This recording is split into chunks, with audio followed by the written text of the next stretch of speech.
이 투자 3분법만 제발 좀 하시라고 이게 간곡하게 말씀을 드리고 다니는데요. 미국 장이 좋을 때나 한국 장이 좋을 때나 수익을 내는 전략이 바로 요 투자 3분법이고요. 연금 크라베스라고 부르는 55세부터 65세가 제일 힘들어요. 그걸 IRP로 견뎌내야 되는 거예요. 지금 제가 이야기한 전략을 45세부터 했다. 예를 들어서 내가 저기 IRP 계좌로 옮기고 그걸 1억을 넣어놓으면 55세에 2억이 되는 거잖아요. 솔직하게 이야기하겠습니다. 향후 10년에 가장 큰 리스크는 대만 전쟁 리스크 아니에요? 전 세계 AI 반도체 생산이 전면 중단될 거라고요. 전쟁 때 제일 수익이 좋았던 자산이 뭐냐면 예요. 네, 이번에는 실전편 하반기 투자 전략 이야기 나눠보도록 하겠습니다. 박사님께서 강조하시는 투자가 바로 안정적이고 지속적인 그런 높은 수익률을 계속 얻어내는 그런 투자 방법이지 않습니까? 그래서 저희 구독자분들도 이제 50대 장년층 구독자분들이 많은데 그런 분들이 원하시는 게 그런 투자예요. 박사님께서 강조하시는 투자가 제가 이제 이해하기로는 ISA, 그렇죠. 그리고 IRP, 또 연금저축, 세제 혜택도 많고 그런 계좌니까 이것을 이용한 투자인데 이 ISA 계좌로 쉽고 또 안정적이고 높은 수익률을 얻을 수 있는 투자, 박사님께서 강조하시는 게 또 투자 2분법, 투자 3분법이잖아요. 구독자분들을 위해서 간략하게 좀 설명해 주실 수 있습니까? 예, 뭐 2분법 혹은 반반 투자가 제일 쉬운데요.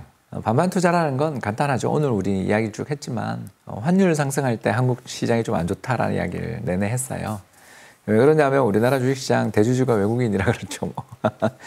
전체 코스피 시장 지분율의 한 34% 정도를 외국인이 차지하고 이 사람들은 또 뭐랄까요? 한번 살 때 길게 오래 사고 팔 때 또 끝도 없이 파는 특성이 있잖아요. 환율 보고 그렇게 투자를 많이 합니다. 이 사람들은. 이렇게 하다 보니까 달러에 대한 원화 환율이 상승할 때는 한국 증시가 좀 부진하고 반대로 달러에 대한 원화 환율이 내려갈 때 한국 증시가 좋아지는 그런 특성이 나오는 걸 활용한 투자가 달러와 반반 투자. 코스피는 반대로 움직인다. 반대로 간다. 예, 그래서 아주 쉽게 이야기하자면 그냥 코스피 200TR이라는 걸 사시면 됩니다. 코스피 200TR이라고 하면 코스피 200 지수를 따라가는데 TR은 그 이득 난 거를 재투자한다는 거죠. 예, 왜냐하면 이게 이제 배당 다 받으면 그 다 치킨 그러니까 사먹고 쓰니까 그러면 그게 이제 투자해라. 푼돈이라고 생각하기 쉽죠. 왜냐하면 네. 우리나라 배당 수익률이 1%밖에 안 되니까. 그런데 그게 모이면 큰 돈이더라고요. 그래서 TR에 투자하시면 되겠고요. 그래서 제가 이제 1,000만 원 있다 그러면 500만 원은 코스피 200 TR을 사고 또 500만 원은 뭘 사냐면 SOFR이라는 걸 사면 됩니다. 소플. 예, 그게 뭐냐면 미국 외화 예금에 투자해주는 ETF예요. 둘 다 ETF니까 ISA 계좌에서 살 수 있거든요. ISA 계좌는 국내에 상장되어 있는 주식이나 ETF 살 수 있으니까 요 계좌로 이제 사면 되는 거죠. 그래서 소플 계좌에서 나오는 배당이 나올 텐데 그거는 아까도 말씀드린 것처럼 사 먹으면 안 되고 다시. 근데 이 저 소플 ETF가 제가 궁금한 게 있는데 그렇다면 달러 예금에 투자하는 건데 일종의 미국 단기채, 국채에 투자하는 상품이라고 이해하면 됩니까? 그렇죠. 그래서 MMF라고 생각하시면 되겠습니다. 그래서 미국 정책금리랑 연동되는 이자를 줍니다. 근데 뭐 이런 생각도 해봐요.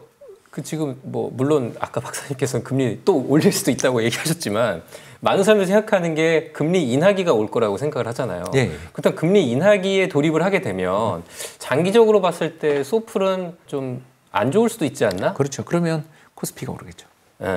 반대로 움직이니까. 예, 그러니까 이 둘을 이제 우리가 시소를 타는 거죠. 그래서 달러에 대한 원화 환율이 한 1,300원 밑으로 내려갔다. 지금보다 한 100원 내려갔다.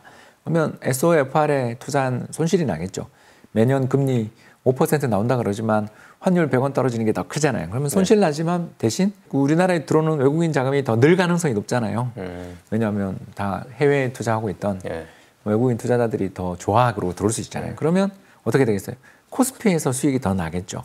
근데 코스피는 변동성이 크니까 소플에서 손실 난 거 한 5% 손실 났겠죠. 왜냐하면 이자 5%에 환율 10% 빠지면서 어떤 가격 변화는 마이너스 5% 정도인데 한국 주가는 10%가 올랐다. 예를 들어서 이 가정입니다. 그러면 우리나라 주식에서 번 거 중에 일부를 손실난 달러를 계속 사는 거죠. 즉 이걸 저희들은 이제 시소에서 리밸런싱, 그 균형 맞추기라고 부르는데 어떤 한쪽이 비중이 크게 올라가면 우리가 시소를 탈 때 이쪽이 너무 무게가 무겁다 싶으면 여기다가 이쪽에 있던 친구를 시소를 반대편으로 옮겨서 균형을 맞춰야 시소타기 좋잖아요. 네. 네, 그런 것처럼 한쪽 자산의 비중이 너무 커진다 싶을 때는 그 자산에 있는 걸 조금 덜어내서 지금 가격 비중이 너무 낮은 데로 옮겨주는 네. 이런 일들을 해주는 거죠. 그건 뭐 1년에 한 번? 1년에 한 번 정도 하면 좋은 게 왜냐하면 이제 돈이 있을 때 하면 마음 편하잖아요. 그래서 연말정산 시즌에 하시라고 다들 저 같은 이제 사업체도 가지고 있는 사람 입장에서는 이제 종합소득세, 종소세 나오는 5월에 리밸런싱을 보통 하게 되는데요. 그래서 그 비율 맞추는 돈을 갖고 왜냐하면 주가가 좀 많이 올랐는데 파는 거 아깝잖아요. 솔직히 그렇지 않습니까, 여러분? 그러니까 어떻게 하겠어요? 새 돈으로 못 오른 걸 사는 거죠. 그러니까 리밸런싱이라고 한다면 100만 원을 가지고 50 이렇게 샀다 치면 그리고 연말에 이게 110으로 평가 금액이 되면 그렇죠. 55로 나눠서 그렇죠. 다시 사라. 예, 그 뭐 너무 쉬우니까 엑셀 한 번만 자기 계좌에서 엑셀로 다운 받을 수 있는 거 다 아실 테니까 HTS 화면에 가면 자기 계좌 정보 엑셀로 다운 받을 수 있거든요. 그걸 가지고 오셔서 몇 주 사는지 계산만 하면 그래서 예를 들어서 뭐 다른 사람들이 다 2월 1일 날 거래할 테니까 그러니까 연말정산 때문에 2월 2일 날 나는 해 뭐라든가 아니면 설날 전날 좀 빠지는 경향이 있으니까 설날 전날 할래 이런 식으로 자기에 맞는 맞춤 예약 주문을 거시면 다 해결이 되죠. 근데 그 소플은요 미국 금리 인하기가 오면 금리가 떨어지면 채권 가격은 오르잖아요. 네, 그렇지만 그거는 상관없어요. 그건 상관없는 거예요. 왜냐하면 그건 그냥 달러 예금이니까 MMF니까요. 그래서 듀레이션이라고 하죠. 이제 그 만기가 되게 짧기 때문에 채권 금리 내려갈 때 채권 수익이 발생하는 거랑은 별로 상관이 없어요. 그것과는 관계. 그걸 원하신다면 이제 또 추천하고 싶은 상품이 미국 국채 10년 선물. 이게 다 우리나라에 다 상장돼 있습니다. 그리고 수수료들도 다 지금 제가 말씀드린 그렇죠. 상품들 수수료가 1년 수수료가 0.1% 미만입니다. 또 10년 물이니까 그만큼 금리 변동에 민감하니까 네, 좋죠. 더더욱 가격이 많이 오를 수 있다. 그리고 또 수익률도 좋아진다. 예, 국채 선물의 또 좋은 점이 뭐냐면 이자를 주는 게 아니라 선물에 재투자하잖아요. 그렇기 때문에 이자를 바로바로 받지 않고 자동으로 재투자해 주는 효과도 있으니까 그러니까 우리가 치킨 사 먹을 그런 유혹을 주지 않고 아예 안 주는 거죠. 그래서 저는 개인적으로는 투자의 초보분들한테는 그냥 코스피 200 TR에 소플 사세요라고 하고요. 방금 장 기자님처럼 채권은 어떤 식으로 움직이는지를 조금 알고 난 길게 투자할 수 있어라는 분들에게는 당연히 미국채 10년 선물을 추천드립니다. 그리고 또 박사님께서 제시하고 있는 투자법이 투자 3분법이에요? 예, 이제 이거는 좀 더 업력이 쌓이신 분들한테 이제 추천을 드리는데요. 네. 제가 사실 제일 좋아하는 전략이 이 투자 3분법만 제발 좀 하시라고 이게 간곡하게 말씀을 드리고 다니는데요. 이 전략의 핵심은 간단합니다. 1. 우리가 이제 아까는 2개만 샀는데 오늘 3개 사는 거죠. 그러면 계산상의 이유로 3천만 원이라고 하겠습니다. 이게 너무 쉬워요. 1,000만 원은 코스피 200 TR 이건 똑같아요. 두 번째는 S&P 500 TR을 사는 거죠. 그리고 세 번째는 소플 혹은 미국채 10년 선물 뭐 다 좋습니다.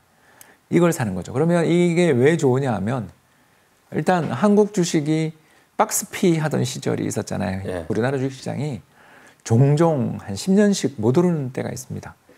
그런 리스크들도 있을 수 있잖아요. 그러면 어떻게 해야 되냐. 이제 그때 미국 주식을 들고 있으면 한국 아니면 미국은 가겠죠. 또 미국이 아니면 한국이 갈 거고. 왜냐하면 2000년대에는 또 미국이 박스권이었고요. 요 둘을 같이 보유함으로써 미국 장이 좋을 때나 한국 장이 좋을 때나 수익을 내는 전략이 바로 요 투자 3분법이고요. 그러니까 아까 반반 투자법에서 미국 S&P TR만 추가하면 되는 거죠. 된 거네요. 근데 미국 S&P는 또 조금 걱정이 너무 지금 고점 아니냐. 지금부터 계속 적립식으로 투자하는 게 괜찮은 전략일까라는 생각도 드는데요. 그래서 리밸런싱을 하는 거죠. 예를 들어서 이제 작년 말에 우리가 100만 원씩 또는 1,000만 원씩 예를 들어서 이렇게 한국, 미국 그리고 미국 국채 이렇게 투자를 했다고 치면 지금 벌써 이제 비율이 깨져 있을 거예요. 3대 3대 3으로 투자를 했던 게 아마 4대 3대 3 이렇게 돼 있겠죠. 그러면 4에서 이제 처분을 하는 거죠. 0.66만큼 빼가지고 예를 들어서 한국 주식도 좀 사주고 미국 국채도 사주는 식으로 그렇게 한번 리밸런싱을 했다면 그러니까 미국에서 번 걸 갖고 계속 한국이나 외화예금을 사주는 식이니까 저가 매수가 자동으로 들어가게 되죠. 그러니까 미국 S&P가 많이 떨어져도 오히려 좋다. 더 많이 살 수 있으니까. 그렇게도 볼 수 있는 거고요. 그래서 요 자산 전략의 핵심은 뭐냐 하면 그냥 어떤 분들이 그냥 박사님 한국 주식 절반, 미국 주식 절반 가져가면 안 돼요라고 했는데 이제 그게 2022년 같은 장을 만나면 못 견디시거든요. 예. 왜냐하면 그때는 이제 한국 주식, 미국 주식 다 박살났잖아요. 그럴 때 달러 현금을 들고 있으면 그걸 갖고 이제 반대로 또 이자율은 또 그때 엄청 높았잖아요. 그러니까 그걸 가지고 다시 또 둘 다 폭락한 한국 주식, 미국 주식을 사줄 수 있잖아요. 그렇기 때문에 전체 자산의 한 3분의 1 정도는 현금 유동성 또는 현금과 비슷하게 움직이는 자산을 좀 가지고 계시면 되게 편하다. 이 말씀을 드릴 수가 있습니다. 그러니까 그런 식으로 매매를 하시면 이게 자산 수익률이 너무 좋아서 그러니까 반반 투자 전략으로 우리가 매년 100만 원씩 꾸준히 적립했다고 치면 총 2000년부터 시작해서 2023년까지 그러니까 한 투자 원금이 한 2,300만 원 정도 되겠죠. 근데 지금 그게 그림으로 설명해 주고 그게 계시는데 원금이 처음에 100만 원씩 넣었는데도 불구하고 4천만 원 정도가 되고요. 그러니까 매년 100만 원씩 거죠? 계속 그 리밸런싱을 하면서 산 거죠. 그리고 투자 3분법 같은 경우는 5천만 원이 넘죠. 저 한 칸이 2배입니다. 워낙 큰 돈이어서 그 3분법의 수익률이 더 훨씬 좋네요. 근데 보시면 알겠지만 반반이 좋았던 시절도 있습니다. 그렇기 때문에 그러네요. 어떤 게 좋다라고 정확하게 단정 짓기는 어렵지만 현재 또 이거는 이제 23년을 봤는데 또 50년, 60년 가면 또 모르는 거고. 모르는 거죠. 그래서 성향이다. 저는 그냥 절반 정도는 현금이 편해요 하시는 분들은 반반. 나 좀 주식 아는데 장기적으로 볼 때 미국이나 한국 주식은 인플레 때문에 우상향해, 배당 때문에 우상향해 이런 생각하시는 분들 있잖아요. 그래서 제가 요 추천 전략이 연령대별로 좀 달라요. 그래서 저 반반 전략 같은 경우는 투자 초보자들. 그리고 초기에 깨먹으면 투자 초보 반반 투자법은 투자 초보자들 그리고 조금 나이가 있으신 분들이 좋아하는 경향을 좀 봤고요. 왜냐하면 젊은 분들은 빨리 승부 보고 싶어 하시죠. 그래서 투자 3분법 20, 30대는 투자 3분법 되게 좋아하시는데 저는 이제 나이 연령별로도 이게 참 좋지만 조금 설명하자면 투자의 경험 문제 같아요. 투자의 경험치.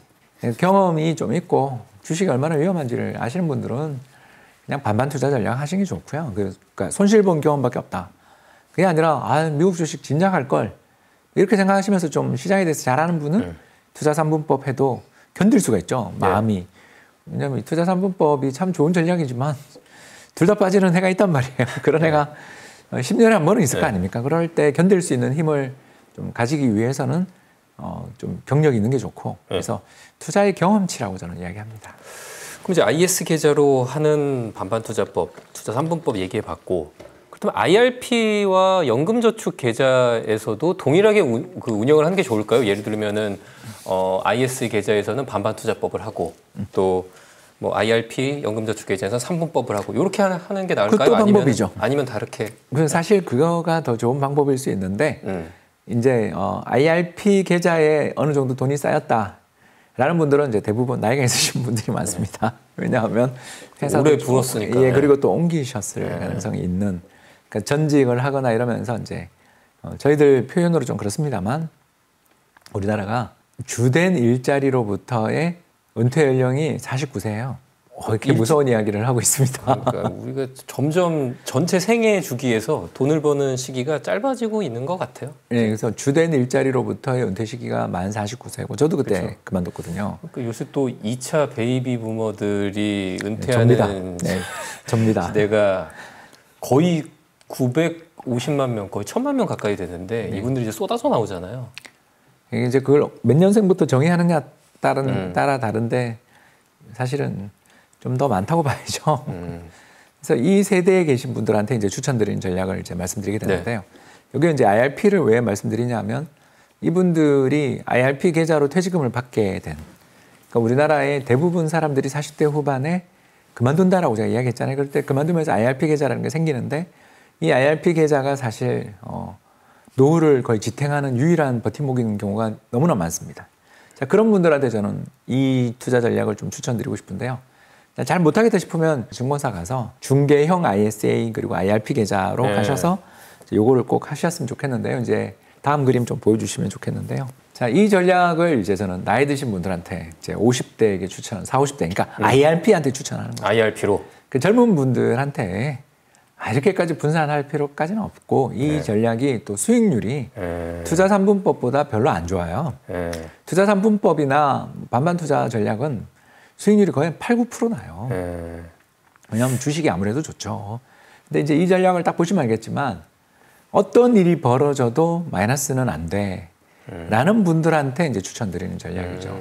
그래서 지난 24년 동안이죠. 23년이군요.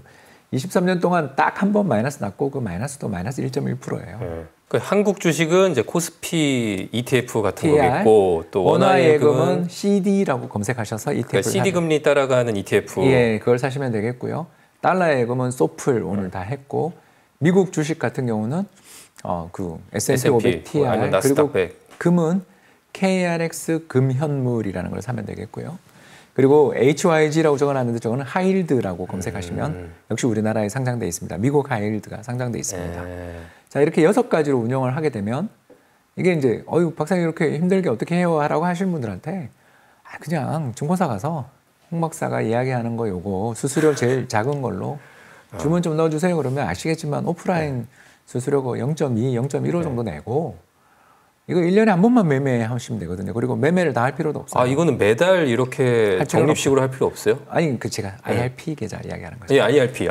예, IRP 계좌의 이제 특징이 뭐냐면 퇴직금을 몇 천이든 몇 억이든 받은 계좌잖아요. 네. 그리고 이게 55세까지 버텨야 되는 돈이에요. 왜냐하면 여러분 아시는 것처럼 퇴직연금 IRP는 55세부터 인출을 해야 세금을 안 맞죠. 그러니 55세 퇴직연금 받아서 저희들 특히 X세대들 또는 2차 베이비붐 세대는 65세부터 국민연금 받거든요. 그걸 저희들이 바로 연금 크라베스라고 부르는 55세부터 65세가 제일 힘들어요. 그렇지 않습니까? 그때가 제일 힘들거든요. 그러면 그걸 IRP로 견뎌내야 되는 거예요. 요 목돈을 견뎌내야 되는 거죠. 그러니 어떻게 해요? 안 깨먹게. 그리고 두 번째 수익이 너무 낮으면 안 되죠. 요 수익을 보시면 알겠지만 연한참 복리 수익률 7%가 나옵니다. 그러니까 10년을 유지를 하면 2배가 나는 거죠. 복리니까. 물론 여기다가 추가적인 소득이 있으신 경우에는 적립 투자를 해도 좋죠. 그러니까 내가 한 수천만 원 퇴직금 있으면 그거 이제 6분의 1로 나눠가지고 다 이렇게 사고 55세까지 기다려라. 예, 그렇죠. 그리고 1년에 한 번만 그렇지 않습니까? 한 번만 그냥 리밸런싱하고 리밸런싱을 조금 돈 좀 여윳돈 생기면 그 돈을 넣으면서 리밸런싱하면 더 쉽고. 돈을 넣으면서 하고. 그러니까 그 본인이 하기 되게 힘들거든요. 이게 마음이 아프기 때문에. 왜냐하면 수익 난 걸 팔고 손실 난 걸 사서 요 안정적인 성과가 나온 거니까 요 수익률 딱 보시면 알겠지만 국민연금 수익률하고 되게 비슷하죠. 그래서 국민연금도 사실 이렇게 하고 있어요. 거의 비슷해요. 그러니까 요 수익을 우리가 기대할 수 있거든요. 그렇죠. 이렇게 하면 거의 거의 7%, 7, 8%로 복리로 할 수 있는. 복리죠. 왜냐하면 이자 배당 이걸 다시 재투자하신다는 그걸 리밸런싱 하라는 뜻이거든요.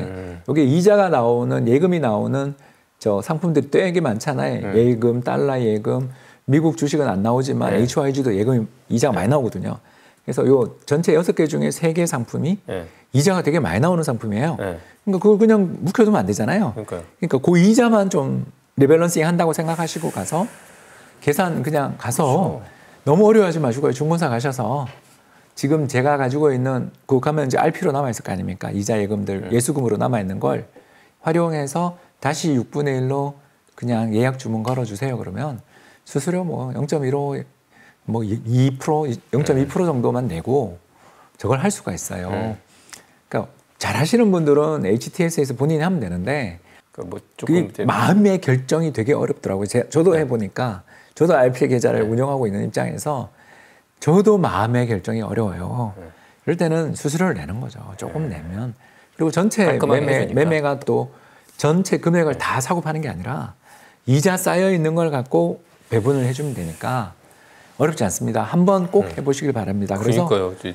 연 7%로 그렇게 복리로 한 10년 투자하시면 원금의 2배가량 되잖아요. 예, 그러니까 이 계좌가 또 추가 불입하시면 세제 혜택도 좋은 계좌니까 그리고 이자랑 배당소득 0인 거 아시죠? 그리고 55세 넘어서 왜 인출하라고 자꾸 제가 말씀드리냐면 그때 이제 연금을 인출하면 당연히 이 연금 인출에 대해서 세금이 붙는데 그게 종소세 기준으로 붙게 되는데 55세 넘어서서 또 일자리 힘든 일 하시기보다는 좀 쉴 가능성이 높잖아요. 그러면 종소세 기준으로 해서 이 근로소득이 없는 분들의 종합소득세는 낮잖아요.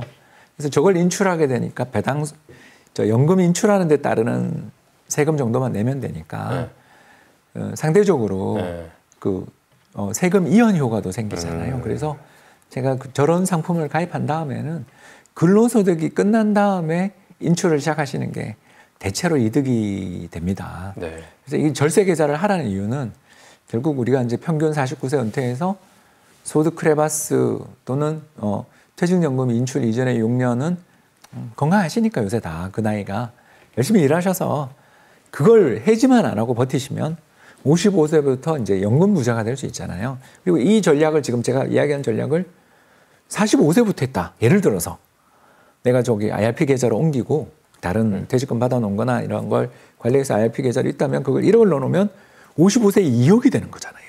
그러니까 IRP 1억 목표로 40대 중반에 시작만 하시면 그게 이제 ISA 계좌로 전환할 수 연금저축 계좌로 또 전환도 되는 거 아시죠?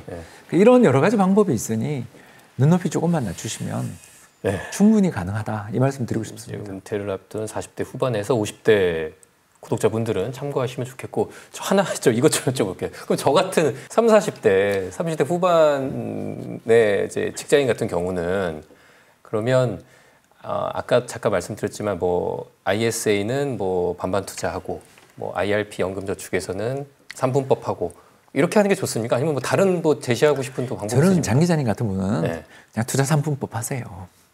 그 ISA에만? ISA든 연금저축이든 연금저축도 연금저축 펀드로 가입하시고 ISA도 중개형 ISA를 가입하셔서 투자 3분법 이걸로 적립투자하시면 두 계좌 동시에 이게 괜찮습니다. 이 전략이 단순 명쾌하고요.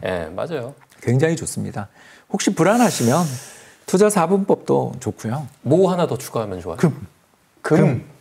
KRX 아까 금현물이라는 ETF가 상장되어 있고요. 수수료 되게 쌉니다. 그래서 투자 4분법이죠. 왜냐하면 이제 장 기자님은 이제 투자 기간이 앞으로 한 20년 남으셨잖아요. 그러니까 목표. 되게 동안이셔서 저는 20년 남았다고 가정하고 이야기하는 거예요. 자, 그러면 마흔입니다. 그래서 이제 20년이 우리가 가능하다라고 가정을 하면 사실 그 중에 한 번은 전쟁이 있지 않겠냐. 전쟁이요? 그러니까 그게 우리는 없어야 된다고 생각하는데 그렇죠. 러시아 우크라이나 전쟁은 정말 저도 뭐 저런 전면전이 벌어질 거라고 생각도 못했는데 그게 벌어진 걸 봤잖아요. 그러면 뭐 솔직하게 이야기하겠습니다. 향후 10년에 가장 큰 리스크는 대만 전쟁 리스크 아니에요? 그러면 주식시장이 같이 다 붕괴할 텐데 왜냐하면 TSMC가 대만에 있기 때문에 전 세계 AI 반도체 생산이 전면 중단될 거라고요. 그런 상황이 올 수도 있다는 걸 우리가 생각해 두면 러시아 우크라이나 전쟁 때 제일 수익이 좋았던 자산이 뭐냐면 금이에요. 이건 진짜 무서운 이야기죠. 그렇죠. 러시아랑 중국 열심히 샀으니까요. 그래서 이제 이걸 감안해서 투자 4분법도 재밌는 전략이죠. 그러니까 이제 수익률은 좀 떨어질 수 있어요. 왜? 금이 이자를 안 줘요. 그러니까 수익은 아까보다 떨어질 수 있지만 대신 전쟁 나도 튼튼한. 그래서 아까 제가 은퇴한 퇴직 연령에 진입하거나 저희들 X세대들은 제발 투자 6분법 하세요. 힘들어도 6분법 하세요 한 게 예금이 3분의 1이지. 주식이 3분의 1이지. 금도 있지. 그러니까 모든 리스크에 다 대비가 되는 전략이었잖아요. 장 기자님은 수익이 더 중요하잖아요. 아직은. 그러니까 고수익을 노리시니까 투자 3분법. 근데 좀 우리가 공부를 많이 하신 분들이 들을수록 겁이 많단 말이에요. 그러면 박사님 저 대만 전쟁 나면 어떻게 해요? 질문하시는 분 되게 많거든요. 그러면 저는 투자 4분법도 괜찮다. 금이 좀 비중이 너무 큰 감은 있지만 투자 4분법도 나쁜 전략은 아니다. 이렇게 볼 수 있죠. 근데 요즘 TDF에 좀 관심 갖는 분들도 있거든요. TDF는 좀 어떻게 보세요? 저는 별로 추천하고 싶지 않은 게 별로? 왜냐하면 뜯어보면 그렇게 별 노하우라고 보기 어려운 면이 있는데 또 뭐 나이 몇 살 되면 주식 팔고 채권으로 전환. 그럼 왜 해야 되는지 저는 모르겠다. 아까 이야기했던 투자 6분법으로 하면 충분히 24년에 한 번 마이너스고 마이너스도 뭐 마이너스 1%. 그런 전략이 있는데 뭐 40까지는 주식을 많이 넣다가 50대에는 채권을 산다? 그게 왜 해야 되는지를 저는 나이가 들어도 고수익을 얻어야죠. 그런 전략이 세상에 얼마든지 지금 존재하는데 그때 가서 또 어떻게 될지도 모르고 그렇죠. 또 얼마 전에처럼 채권이랑 주식 가격 다 폭락할 수도 있는데 왜 그렇게 어렵게 투자를 해야 되는지 수수료도 또 아시는 것처럼 좀 무시 못할 수수료고. 요즘 저랑 비슷한 세대들은 뭐 슈드라든지 뭐 커버드 콜이라든지 그런 또 ETF 관심 갖는 친구들이 많아요. 좀 어떻게 보세요? 남한테 그 상품을 설명할 수 있는가? 이게 질문이에요, 저는. 그러니까 커버드 콜이니 뭐 슈드니 좋은데 그거 어떻게 투자하는데라고 물어보세요. 그러면 잘 설명 못 하거든요. 어떻게 해서 이 상품 수익 구조가 나오는지. 어렵잖아요. 파생 상품을 하고 또 배당에 투자를 한다는데 그 배당을 고르는 리스트, 다음 해에 투자될 배당주 리스트는 우리가 모르잖아요. 그 ETF 회사가 하는 거잖아요. 그러니까 우리가 저는 명쾌하게 이야기하고 싶거든요. 자녀들한테 설명하기 어려우면 가입 안 하는 게 좋다. 애가 알아듣게, 애기가 알아듣게 내가 그 상품을 설명할 수 있는 상품만. 그래서 저는 ELS니 ELD 이런 것들을 정말 싫어하는 이유가 왜 그렇게 복잡한 걸 하냐는 거죠. 그 애한테 설명해서 옵션이 뭐고 다 설명해야 되는데 저는 설명이 안 되거든요. 단기적인 유행에 불과하다는 거군요. 뭐 그 유행이 계속될 수도 있기 때문에 저는 모르겠습니다만 적어도 그렇게 쉬운 길이 이렇게 세상에 많은데 굳이 어려운 길을 가야 하는가에 대한 의문을 갖고 있다 정도로 봐주시면 감사하겠습니다. 알겠습니다. 네, 홍춘 박사님과 함께 하반기 경제 전망과 투자 전략에 대해서 이야기를 나눠봤는데요. 참 불확실한 하반기가 왔는데 흔들리지 않고 좀 든든한 그런 조언이 되셨으면 하는 바람입니다. 홍 박사님 오늘 고생 많으셨고요. 다음에도 또 나와주십시오. 감사합니다. 네, 고맙습니다.